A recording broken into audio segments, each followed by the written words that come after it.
Bienvenue à tous. Le joueur de Aema FC Junior Olaiton s'est engagé avec le Chamois Niortais Football Club, une équipe basée dans le département des Deux-Sèvres en France. Il a paraphé un bail d'une durée de 3 ans et demi ce lundi 31 janvier 2022. Faut-il le rappeler, en 28 matchs en championnat la saison dernière, le jeune milieu de terrain offensif a inscrit 10 buts et délivré 11 passes décisives.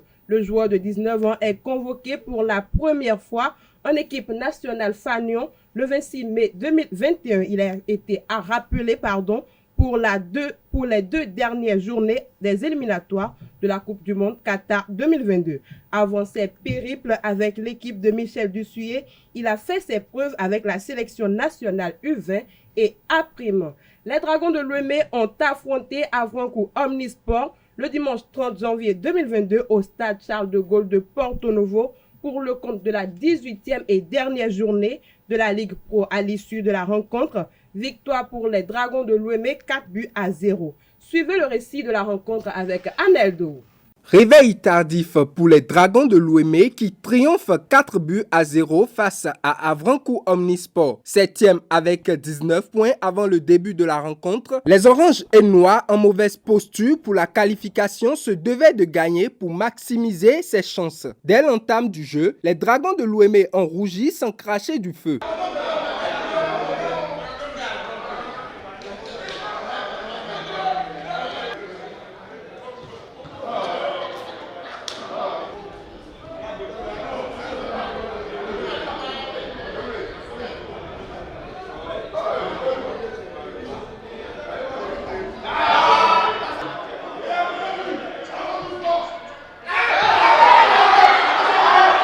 Avranches Omnisport Athlétique a mis l'adversaire en difficulté à plusieurs reprises.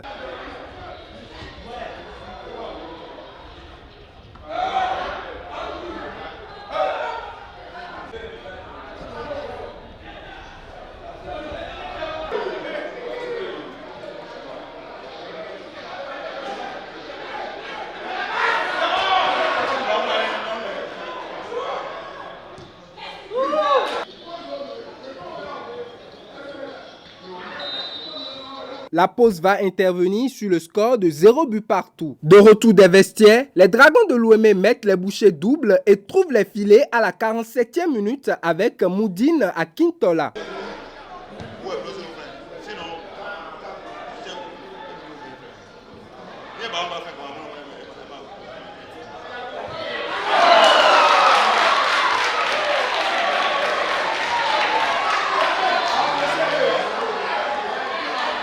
En confiance, les Dragons vont inscrire le deuxième but par l'entremise de Oluwasegun Lagide à la 53e minute.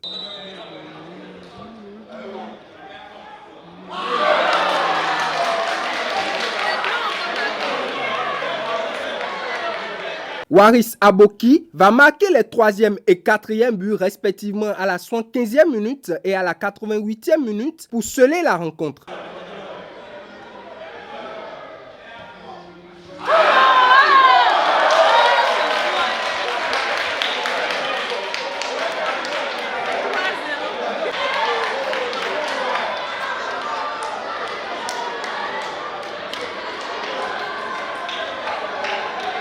Malgré cette victoire de 4-0, les Dragons de Louémé finissent 6e de la zone avec 22 points et manquent la qualification pour la Super League professionnelle.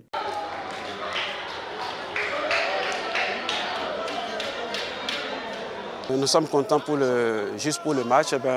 Les autres résultats ne nous ont pas donné plus de joie. Toutefois, il faut féliciter les garçons.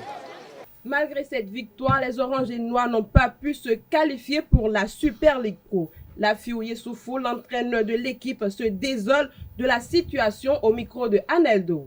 La grande déception, vous comprenez que les Dragons, c'est une grande équipe du Bénin. Si les Dragons ne jouent pas la Super League Pro, ce n'est pas une bonne chose, mais malheureusement, nous y sommes.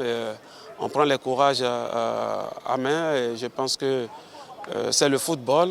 Nous allons continuer le travail. Nous avons encore la saison prochaine pour montrer comment on est en train de reconstruire les Dragons. Il faut participer pour profiter montrer une fois encore une bonne face des Dragons de Lomé. Ce n'est pas encore la fin du monde. Nous allons continuer le travail pour pouvoir émerger les fois à venir.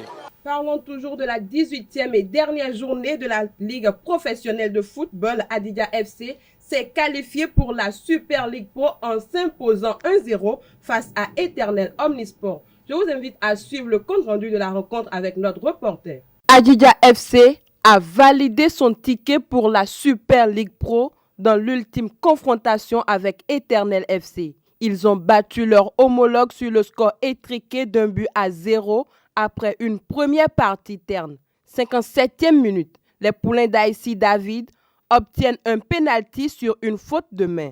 Samuel Adekunle, d'un contre-pied parfait, transforme cette occasion.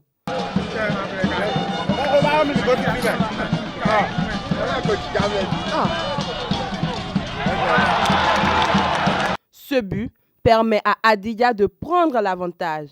Éternel FC, sans pression, est déjà qualifié pour la Super League Pro, a manqué de réalisme jusqu'à la fin de la partie.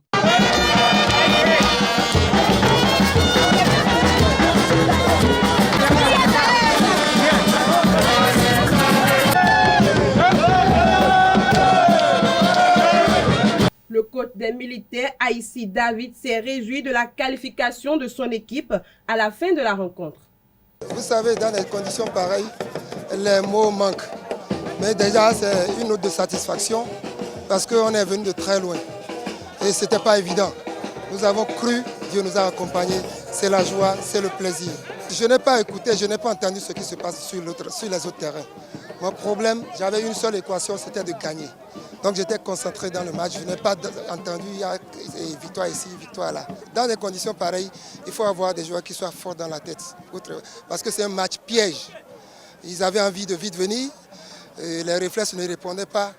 Mais tout compte fait, avec le réalisme, l'occasion est venue, nous avait marqué le pénalty. L'objectif de toute équipe, c'est d'aller loin dans le championnat. Et sincèrement, après, avec le travail, nous irons loin. La Ligue professionnelle de basketball au Bénin va démarrer le samedi 5 février 2022. L'information est confirmée au terme de la réunion du comité de gestion de la Ligue professionnelle tenue le samedi 29 janvier au siège de la Fédération béninoise de basketball. Ils sont au total 20 clubs, dont 6 chez les dames, engagés pour cette compétition. Les hommes sont répartis en 2 conférences et vont s'affronter en aller-retour dans chaque groupe. Les 4 meilleures équipes vont ensuite disputer les playoffs en linéaire, toujours en aller-retour. Après cela, les 2 meilleures équipes de chaque conférence vont jouer la phase finale du championnat. Par contre, chez les dames, la phase de saison régulière se joue en linéaire, en aller-retour entre toutes les équipes, et les 4 meilleures seront qualifiées pour les playoffs. Hors de nos frontières, pour le compte de la 2e fenêtre des éliminatoires de la Coupe du monde de basket masculin, la ville de Dakar accueille les rencontres du 25 au 27 février 2022. L'annonce a été faite à travers un communiqué le samedi dernier par la Fédération sénégalaise de basketball. Ces éliminatoires vont regrouper 8 nations africaines réparties dans 2 poules. Une poule B constituée de la Tunisie, le Soudan du Sud, le Cameroun et le Rwanda, et une poule D qui regroupe le Cameroun, le Sénégal, le Kenya et l'Égypte. En fin de compte, c'est seulement 5 nations qui vont représenter l'Afrique à la Coupe du monde de basket masculin en août prochain au Japon, en Indonésie et aux Philippines.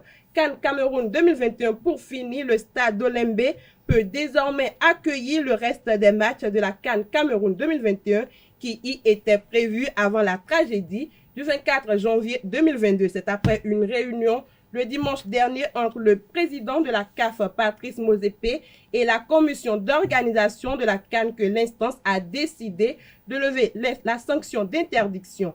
Ainsi, le stade va abriter l'une des demi-finales de la Coupe d'Afrique des Nations Cameroun 2021 avant le match des 8e de finale entre le Cameroun et les Comores. Une bousculade à l'une des entrées du stade a occasionné 8 morts, dont un enfant, et des blessés, dont un bébé. Voilà, c'est la fin de cette page des sports. Merci pour votre attention et à très bientôt.